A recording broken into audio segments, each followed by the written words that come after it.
অচৈতন্যজীবীর চেতনার জন্য কীর্তন নাম নিয়েছেন পতিত পাবন। কেন? আমাদের মতো পতিতদের উদ্ধার করবে বলে। তাহলে আজকের এই নবদ্বীপের মাটিতে দাঁড়িয়ে সেই শান্তিপুরের বুড়ো মালির ডাকে যে কৃষ্ণ গৌর হলো, তাহলে মামা আমাদের জানতে হবে যে মানুষটার ডাকে কৃষ্ণ গৌর হয়ে এলো, ব্রজধাম ত্যাগ করে গেল, আজকে রাজ ঐশ্বর্য রাজ সুখ ত্যাগ করে হাতের বাঁশি ফেলে মাথার চূড়া ফেলে দিয়ে কাঙাল হয়ে নবদ্বীপের মাটিতে এসেছে। তাহলে তিনি কে? না অদ্বৈত আচার্য গোসাই। তাহলে বাবা আজকে আমরা জানবো যে মানুষটার ডাকে কৃষ্ণ গৌর হলো, তার কতটা পাওয়ার বা ক্ষমতা ছিল, কতটা ক্ষমতা ছিল, যার জন্য তো 12 বছর তুলসী ভাসি আমার কৃষ্ণকে আনলো ডেকে। তাহলে যে মানুষটার মধ্যে এতটাই ক্ষমতা ছিল সে কে ছিল জানো? যার একটা নাম হচ্ছে বাবা মৃত্যুঞ্জয়। বাবা মৃত্যুঞ্জয় কোন ঠাকুরকে বলে? ভোলানাথ। বাহ, শিব ঠাকুরের একটা নাম হচ্ছে মৃত্যুঞ্জয়। কেন? সত্য ত্রেতা দাপর এই 3 যুগে আমার বাবার মৃত্যু হয়নি, একই বাবা ভোলানাথ হয়েছিল। আর ওই বাবা ভোলানাথ কলিকালের মাটিতে হয়েছে অদ্বৈত আচার্য গোসাই। কিন্তু আমাদের জানার বিষয় মা, সত্যতে যে শিব হলো, ত্রেতাতে যে শিব হলো, দাপরে যে শিব হলো, কলিতে হলো না কেন? হলে কি অসুবিধা হতো? বলে না, অসুবিধা হতো না। তাহলে হচ্ছে না কেন? একটাই মাত্র কারণ বাবা। কারণটা কি জানো? যেমন মানুষ আমরা অপরাধ করি, দেব দেবী এরা কি অপরাধ করে না? করে। সামান্য একটা অপরাধের জন্য বাবা কলিযুগে শিব হচ্ছে না। যতই আপনারা আমরা বাবার মাথায় জল দিই না কেন, যত শিব চতুর্দশী করো না কেন, আর যত শ্রাবণ মাসে বাবার মাথায় জল দাও না কেন, বাবা কিন্তু কলিযুগে শিব রূপটা ধরে আসেন। এসেছে অদ্বৈত আচার্য। কেন? এই কেনর কথা জানতে গেলে বাবা আমাদের সবাইকে যেতে হবে একটু মহাভারত। কারণ ঘটনাটা তো মহাভারতেই ঘটেছিল। সামান্য একটা অপরাধ করে ফেলেছিল পরম বৈষ্ণব বাবা ভোলানাথ। তো অপরাধটা করেছিল কবে জানো? যেদিন বাবা মহাভারতে যুধিষ্ঠির মহারাজ রাজস্বাই যজ্ঞ করেছিল। এই রাজস্বাই যজ্ঞে ভগবান কৃষ্ণ সবাইকে দায়িত্ব দিয়েছিল, সবাইকে। আর যুধিষ্ঠির দাদা বলেছিল, কৃষ্ণ কৃষ্ণ তুমি তো সবাইকে দায়িত্ব দিচ্ছ, কৃষ্ণ তুমি নিজে কোনো দায়িত্ব নেবে না? ভগবান আমার একটু মুচকি হেসে বলেছিল, জানো দাদা, আমি তো সবাইকে একটা করে কাজ দিয়েছি, কিন্তু আমি আমার বেলা আলাদা করে 2টো দায়িত্ব ফেলে রেখেছি। সে কি? সবাইকে একটা করে কাজ, আর তুমি তোমার নিজের বেলা তুমি 2টো দায়িত্ব নিয়েছো। কৃষ্ণ তাহলে তুমি কি কি দায়িত্ব পালন করবে একবার বলো তো দেখি। বলে, জানো দাদা, আমার প্রথম কাজ হবে এই রাজস্বাই যজ্ঞে যত সাধুগুরু ব্রাহ্মণ বৈষ্ণব আসবে, যত যত ভক্ত আসবে, আমি কৃষ্ণ দয়াময় হয়ে সবার প্রথমে নিজের হাতে আমি চরণ যুগল ধৌত করে দেব। নিতাই গৌর প্রেমানন্দে হরি বল, হরি বল। সবার আগে আমি 2টো চরণ যুগল ধোয়াবো, এটা হবে আমার প্রথম কাজ। আচ্ছা বাবা ঠাকুর বলেন তো, যিনি বিশ্বের স্রষ্টা মালিক ভগবান, যার কোনো কিছু অভাব নেই, যে মনে করলে পৃথিবীটাকে একটা সেকেন্ডে বাবা লয় প্রলয় করে দিতে পারে, যার একটা ইচ্ছাতে মরা গাছে ফুল ফোটে, যার একটা ইচ্ছাতে শুকনো গাঙে উজান বয়, বিশ্ব ব্রহ্মাণ্ডটা আছে বাবা যার নখ দর্পণে, যে ভগবানের কোনো কিছু অভাব নেই, সেই ভগবান আজকের পা ধোয়ার ব্যবস্থাটা কেন করছে? এমনি এমনি নয়, নিজে আচরি ধর্ম জীবেরই শিখায়, নিজে না করলে ধর্ম জীবকে শিখানো না যায়। মনে রাখতে হবে মা, সবার আগে নিজের আচরণ ঠিক করতে হবে। এই জগতে আমরা বহু বহু কীর্তনিয়ারা বাবা হরিবাসরে জ্ঞান দিয়ে যাচ্ছি, নিজে আচরি ধর্ম জীবেরই শিখায়, নিজে না করলে ধর্ম জীবকে শিখানো না যায়। তাহলে যারা শিক্ষার জায়গায় দাঁড়ায় বাবা, আগে তো তাদের নিজেদের আচরণ ঠিক করতে হবে। আর আচরণ যদি ঠিক না হয় তাহলে আমার মুখ থেকে কোনো কথা শ্রবণ করে কি শিক্ষা হবে বলে মনে হয়? তাহলে ভগবান সবার উপরে সব দায়িত্ব দিয়ে পাঠায়নি বাবা। যেমন আমাকে যদি বলে আমাকে স্কুল মাস্টারি করতে, আমি কি পারবো? পারবো না।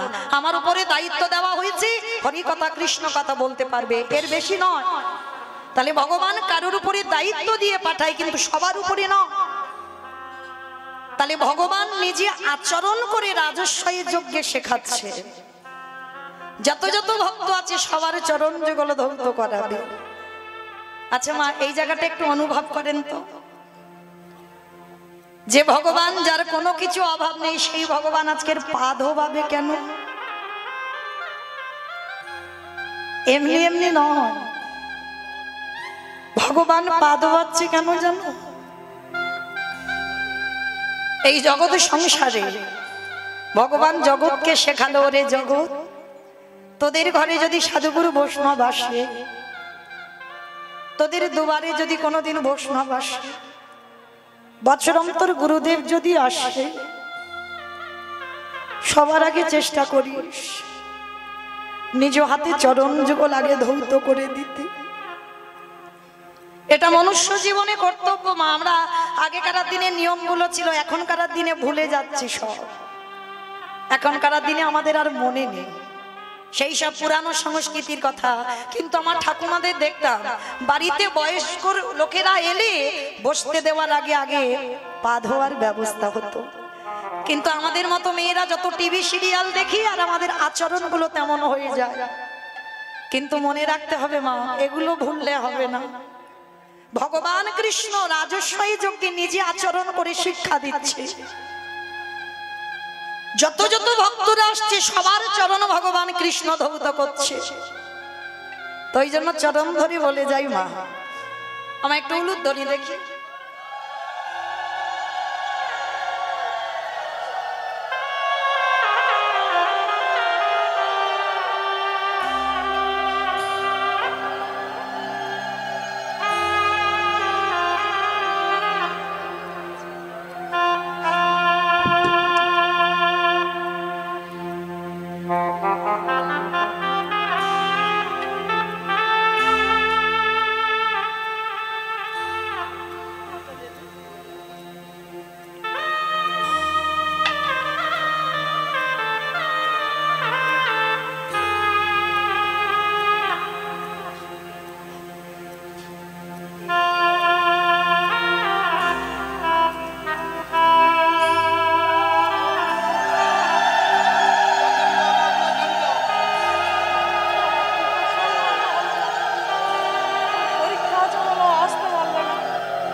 নিতাই গৌর কৃষ্ণ প্রেমানন্দে। হরি বল হরি বল হরি বল।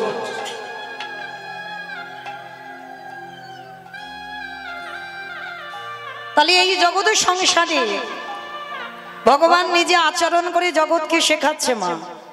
তাই প্রত্যেকটা মনুষ্য জীবনে কর্তব্য, বাড়িতে যদি গুরুজন আসে সবার আগে পা ধোবার ব্যবস্থা করতে হবে।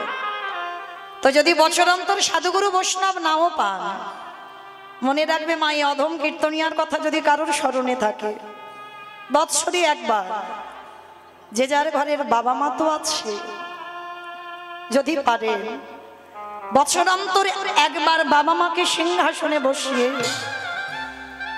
বছরে যেমন ভগবানকে সেবা দাও, ভগবানকে পূজা দাও, ভগবানকে খেতে দাও, ঠিক বছরান্তর একবার সিংহাসনে বাবা মাকে বসিয়ে নিজের হাতে দুটো চরণ যুগল ধৌত করে নিজের হাতে একবার যত্ন করে খাইয়ে দিও। ভেবে দেখেছেন আপনারা আমরা ছিলাম কোথায়? 10 মাস 10 দিনে যে মা কত কষ্ট ভোগ করে, কত যন্ত্রণা ভোগ করে গর্ভে ধারণ করে রেখেছে। তাহলে আমাদের মনুষ্য জীবনে কি কর্তব্য নয় যে বছরে একবার অন্তত বাবা মার চরণ যুগল ধৌত করে একবার অন্তত নিজের হাতে খাইয়ে দিই? যে মা তো কত রাত নিজে না খেয়ে সন্তানকে খাইয়েছে, যে মা কত রাত না ঘুমিয়ে সন্তানকে ঘুম পাড়িয়েছে, আর সেই সব সন্তানরা বাবা মাকে নিয়ে বৃদ্ধাশ্রম। কিন্তু মনে রেখো মা, এই জগতে ভগবান ভাগবতে সুদামাকে বারবার বলেছে, সুদামা এই পৃথিবীতে সব থেকে বড় গুরু হলো যে যার ঘরের বাবা মা। তারপরে গুরু হলো শিক্ষা গুরু, দীক্ষা গুরু, তারপরে গুরু হলাম আমি ভগবান। ওই ভগবান তো একবারও জাহির দেখিয়ে বলেনি সব থেকে বড় গুরু হলাম আমি ভগবান, না। সবার আগে বাবা মাকে জায়গা দিয়েছে। কেন? কারণ সব থেকে বড় গুরু তো যে যার ঘরের পিতা মাতা। তারপরে গুরু হলো শিক্ষা গুরু, দীক্ষা গুরু, তারপরে গুরু হলাম আমি ভগবান। তাই ভগবান রাজস্বী যজ্ঞে আচরণ করে শিক্ষা দিলে, ওরে কলির জীব, তোদের ঘরে যদি গুরুজন আসে সবার আগে পা ধোবার ব্যবস্থাটা করিস। আর ভগবান শুধু পা ধোবানো নয় বাবা, আরো একটা কাজ করেছিল। কি কাজ জানো? যত যত ভক্তরা প্রসাদ পেয়েছে, কৃষ্ণ দয়াময়, ওই প্রসাদের পাত্রগুলো নিয়ে নর্দমায় ফেলেছি। শুধু নর্দমায় ফেললো না বাবা, ওই পাত্র থেকে একটু করে প্রসাদে তুলে নিয়ে কৃষ্ণ আমার সারা গায়ে মাছ বুঝে ভকেতে নিতাই গৌর প্রেমানন্দে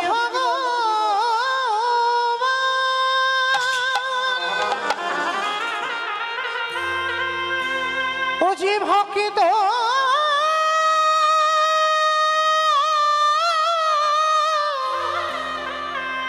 ভকিত ছাড়া কিছু জানে না,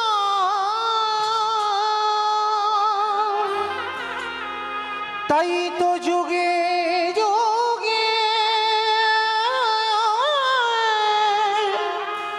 ও যে ভক্তের কাছে ছুটে আসে। আড়ালে যেই না ওই এঁটোগুলো গায়ে দিচ্ছে, যুধিষ্ঠির মহারাজ বলল, কৃষ্ণ কৃষ্ণ, ভক্তদের চরণ ধোয়াচ্ছিস, মেনে নেওয়া যায়। ভক্তদের এঁঠো পাতাগুলো নর্দমায় ফেলছিস, মেনে নেওয়া যায়। কিন্তু কৃষ্ণ, ভক্তদের এঁঠোগুলো নিয়ে তুই গায়ে মাখছিস কেন? ভগবান কথাটা শোনার সঙ্গে সঙ্গে বলেছিল, দাদা গো, এই জগৎ সংসারের মাঝে সবাই অপরাধ করে, সবার বিচার আমি ভগবান করি। সবাই তো পাপ করে, কিন্তু জানো দাদা, এই জগতে আমি হলাম,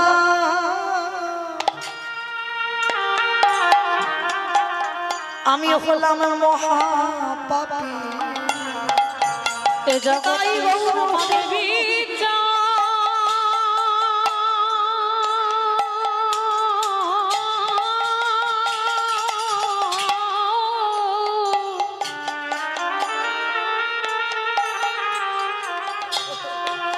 এ জগতে সবার বিচার করে বটে,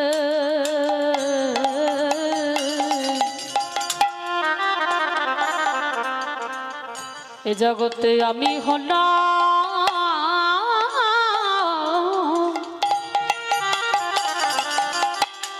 মহাপাপী।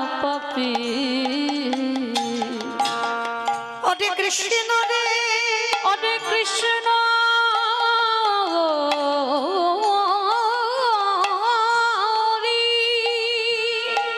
এই জগতে তুই নিজেকে মহাপাপী বলিস না। বলে দাদা, বলতে হবে না, জগতে যারা জানে ঠিক জানে, সবাই তো পাপ করে, সবার বিচার আমি কৃষ্ণ করি। কিন্তু বাবা, যে বিচারের জায়গায় বসে সে বিচারক যদি ভুল করে, তাহলে তার বিচার করবে কে? ভগবান বলে, আমার বিচার কারোরে করতে লাগে না। আমারে বিচার আমি নিজে নিজে করে দিই। কৃষ্ণ, তা তুই যে নিজেকে বলছিস মহাপাপী, কি এমন পাপ করেছিস? বলে জানো দাদা, পাপটা তো আমি দাপর যুগে কৃষ্ণ অবতারই করিনি, করেছিলাম কবে জানো? ত্রেতা যুগে রঘুপতি রামচন্দ্রের অবতারে। রাম অবতারে পাপ করেছিস, কি পাপ? বলে দাদা গো, আমি জেনে শুনি একটা মণিপুত্রকে হত্যা করিলাম। মণিপুত্র সেটাকে? বলে বিশ্বের সবার মনির ছেলে, যার নাম ছিল রাবণ। রাবণকে আমি নিজের হাতে হত্যা করেছি। আর সেই রাবণকে মেরে অকাল বোধন দুর্গা পূজা করি, যে রাবণ নিধন হলো, আর তাতে আমি রামচন্দ্র আমার মাথা থেকে পায়ের নখ পর্যন্ত পাপী হয়ে গেল। যুধিষ্ঠির মহারাজ খিলখিল করে হেসে উঠেছে, কৃষ্ণ তুই তো হাসির কথা শোনালি, রাবণের মতো ব্যক্তিকে মারলে পাপ হয়? বলে দাদা গো, এই জগতে সবাই মানুষের বাইরে দেখে বিচার করে। কি গো মা, দেখবেন কোন কোন ব্যক্তির বাইরেটা খুব কঠিন হয়, মানে এতটা কঠিন দেখলে মনে হবে লোকটা মোটে ভালো নয়, কিন্তু যতদিন না তুমি তার সঙ্গে মেলামেশা করবে ততদিন তুমি বুঝতে পারবে না মানুষটার মনটা কেমন। তা রাবণকে সবাই বলে খারাপ, কেন? ভগবানের বউ চুরি করে আনলো। কিন্তু না, এই যে বউটা চুরি করে এনেছিল কেন জানো? নারী তো শুধু ভোগের নয়। কেউ যদি মনে করে নারী ভোগের, তার কাছে সারা জীবন ভোগের হয়। অসুরীদের অত্যাচারে দেবতারা স্বর্গ ছাড়ে। সেদিনে যদি দশভুজা নারী 10 হাতে যদি অসুর ধ্বংস না করত, তাহলে দেবতারা যেত কোথায়? তাহলে নারী সাধনার, নারী ভজনের, নারী আরাধনার যে যেমন ভাবে নেবে তার কাছে তেমন। দেখেন চণ্ডী ঠাকুর রামের চরণ ভজন করে পেল কৃষ্ণ চরণ, বিল্লমঙ্গল চিন্তামণির চরণ ভজন করে পেয়ে গেল গোবিন্দ চরণ। জয়দেব গোস্বামী মা পদ্মাবতীর চরণ সেবা করে পেল গোবিন্দ চরণ। তাহলে নারী সাধনার যে যেমন ভাবে নেবে, ঠিক সেই রকম রাবণ সীতা মাকে চুরি করেছিল। কেন? ভোগ করার জন্য নয়। তাহলে নিল কেন? না, একটাই কারণ ছিল, ওই মায়ের চরণ সাধনা করবে। যদি সাধনা না করবে বাবা, যার 10,000 বউ ছিল, তাহলে লঙ্কার মাটিতে কি একটা ঘর ফাঁকা ছিল না? নিশ্চয়ই ছিল। সীতামাকে নিয়ে রেখেছিল কোথায়? শোক, মানে যেখানে শোকের ছায়া লাগে না সেইখানে সীতামাকে রাখলো। তাহলে এই যে রাবণের কথা বাবা, আপনারা আমরা মাঝে মাঝে একটা কথা বলি, ওটা আপনাদের কথা নয়, আমাদের কারোর কথা নয়, ওটা রাবণ বলেছিল। কি কথা জানো? তুই হলি আমার ঘর শত্রু বিভীষণ। কি মা বলি না মাঝে মাঝে? যদি আমার ঘরের গল্প কারোর কাছে কেউ বলে দেয়, আমরা রাগের মাথায় বলে দিই, তুই হলি ঘর শত্রু বিভীষণ। আমার খাবি আর আমার পড়বি, আর আমার ঘরের গল্পগুলো তুই বাইরে বলে বলে বাড়াবি। এই যে ঘর শত্রু বিভীষণ রাবণ বলেছিল কবে জানো? যেদিনে লঙ্কাতে ঘোষণা হয়েছিল মা রাম নাম করা চলবে না, আর যারা যারা রাম নাম করবে তাদের নাকি মৃত্যুদণ্ড দেওয়া হবে। আর সেই খবরটা পেয়ে বাবা লঙ্কাতে সবাই চুপচাপ, কেউ রামের নাম করে না, আর যদি বা করে সব মনের ভিতরে। কিন্তু মনে রেখো মা, প্রদীপের তলায় অন্ধকার। প্রদীপের তলায় অন্ধকার নয়। দেখবে অন্ধকার ঘরে প্রদীপটা জ্বালিয়ে দেবে, তেল দেবে, সলতে দেবে, প্রদীপটা জ্বলছে, ঘরটা সব আলো হয়ে গেল, আর ওর তলার দিকে তাকিয়ে দেখবে অন্ধকার। যে রাবণ ঘোষণা করলো রাম নাম করা যাবে না, আজকে সেই লঙ্কাতে রাতের অন্ধকারে বিভীষণ জানালা দরজা বন্ধ করে হারাম হারাম বলে কাঁদে।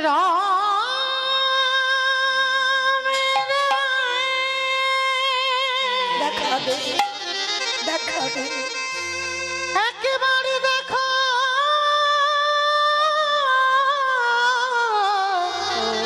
দেখা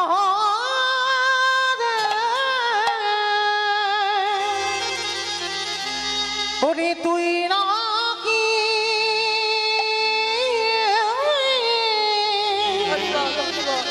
করুণা।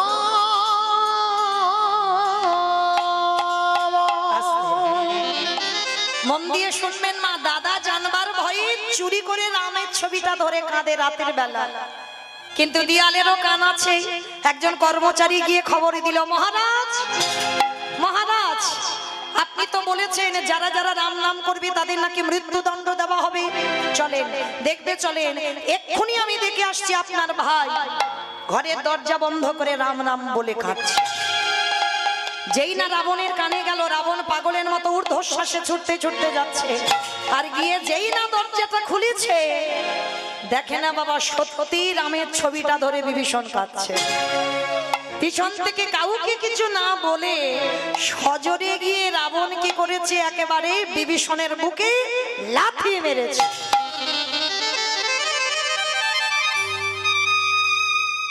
এত জোরে লাথি মেরেছে ধুলাই পড়ে গেছে। আচ্ছা বলো তোমা, আচমকা যদি পিছন থেকে কেউ এসে সজোরে লাথি মারে, ব্যথা লাগবে না? আচ্ছা মা, এই সমাজে যদি বড় দাদা ছোট ভাইকে ধরে মারে, বড় দাদা যদি ছোট ভাই কোনো অন্যায় করেনি, কোনো অপরাধ করেনি, হঠাৎ যদি কোনো দাদা মারে, ছোট ভাই ছেড়ে দেবে বাবা? উল্টে চড়চাপড় বসিয়ে দেবে না? বড় হয়ে যদি ছোটকে মারতে পারে, আর ছোট একটা চড়চাপড় দিতে পারে না? পারে তো। এটা আপনাদের সঙ্গে হবে, এটা আমার সঙ্গে হবে। কিন্তু রাবণ বিভীষণ এটা নয়। সবাইকে জানা দরকার, ছোট অন্যায় না করলে বড় কিন্তু ছোটকে মারতে পারে। এটা শাস্ত্র বিধান, শাসন করতে পারে। কিন্তু তুমি ছোট হয়ে তুমি বড়র গায়ে হাত তুলতে পারো না। ছোট হয়ে তুমি বড়কে কটু কথা ভাষা বলতে পারো না। আর এই জগতে যারা করে, ভগবান সেই পাপীকে কোনোদিন ক্ষমা করে না। আজকের বিভীষণকে যখনই লাথি মারলো, উল্টে মারা তো দূরের কথা, হামাগুড়ি দিয়ে উঠে রাবণের দুটো চরণ ধরেছে। দাদা, এই যে আমার কঠিন বুকে তুমি লাথি মারলে, তোমার দুটো চরণে ব্যথা করছে না? দাদা গো,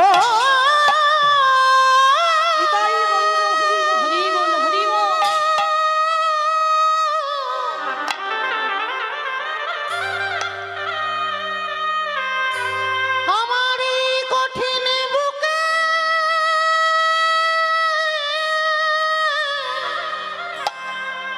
বুকে লাথি লাথি মেরে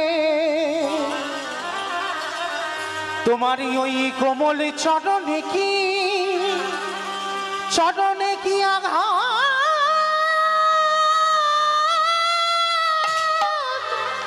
লাগে।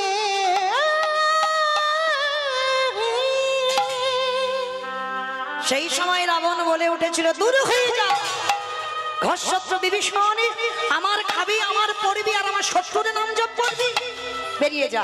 এই মুহূর্তে যেন তোর মুখ আমি আর কোনোদিন দেখতে না পাই। রাত্রিবেলা তাড়িয়ে দিল।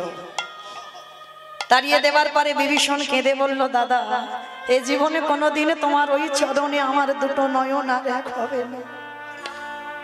আমি চলে যাচ্ছি দাদা। যা যা যা, যার সাত কুলে কেউ নেই সে আবার বলে চলে যাচ্ছি, আবার ঘুরে ফিরে আমার কাছে আসতে হবে, দূর হয়ে যা। আচ্ছা মা, যতই হোক দাদা তো রাগের মাথায় মেরেছে, রাগের মাথায় বলেছে। রাবণের কষ্ট হয়নি? সারা রাত ঘুমাতে পারছি, শুধু মনে মনে ভাবছে ভাইটাকে মারলাম, ভাইটা না জানি কোথায় চলে গেল। সারা রাত ঘুমাচ্ছেন। আর ভোর না হতে হতে রাবণ তো খুব ভালো করে জানে ও আমার লাথি খেয়ে কত দূর যাবে। ভোর না হতে হতে একেবারে সরাসরি চলে গেছে রামচন্দ্রের কাছে। ভাই ভাই, কোথায় আছিস? বেরিয়ে আয়, আমি তো দাদাই এসেছি। যেই না ডাকছে লক্ষণ বেরিয়ে এসে বলছে, তোমার লজ্জা করে না? কালকের ভাইয়ের ওই রকম বুকে লাথি মেরে আর আজকে তার পা ধরে ক্ষমা চাইবে বলে এসেছো? রাবণের তো বিশাল বড় চেহারা, কোমরে হাত দিয়ে বলে উঠলেন, তুই কি মনে করেছিস কালকের লাথি মেরে আর আজকের পা ধরে ক্ষমা চাইতে এসেছি? ভুল ভাবলি। ওরে আমি দেখতে এলাম কালকে যে লাথিটা খেলো, লাথিটা খেয়ে ঠিক ঠিক জায়গায় এলো কি ওইটা দেখবো বলে তো আমি ছুটে এসেছি। রাম এসে বলছে, রাবণ এইরকম কেউ ভাইকে লাথি মারে তুমি জানো ওর কত ব্যথা লেগেছে, কেন এইরকম লাথিটা মারলে? ওরে রাম রে, রাবণ বলছে রামকে, এই জগতে সবাই জানে আমি আমারই ভাইকে লাথি মেরেছি, কিন্তু রাম রে ওটা তো কোনো সাধারণ লাথি ছিল না, ওটা ছিল বৈরাগ্যের লাথি। কত রাত, কত দিন, কত মাস, কত দিন ধরে আমার ভাই কেঁদেছে, আমি মনে মনে ভাবি এমন একটা দিন আসবে যেদিনে আমার ভাইকে লাথি মেরে চিরজনমের মতো তোর রাতুল চরণে পাঠাইয়ে দেব। ওরে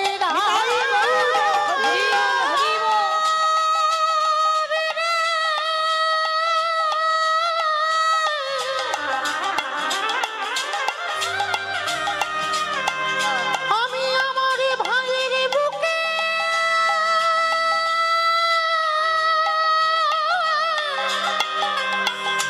যদি না লাথি মারিতাম তবে কি এত তাড়াতাড়ি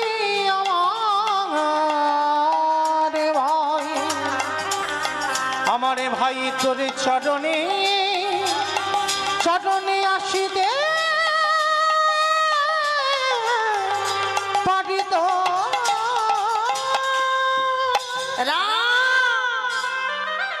লাঠিটা দিলাম বলে তো আমার ভাই তোর চরণে এলো, লাঠিটা যদি না দিত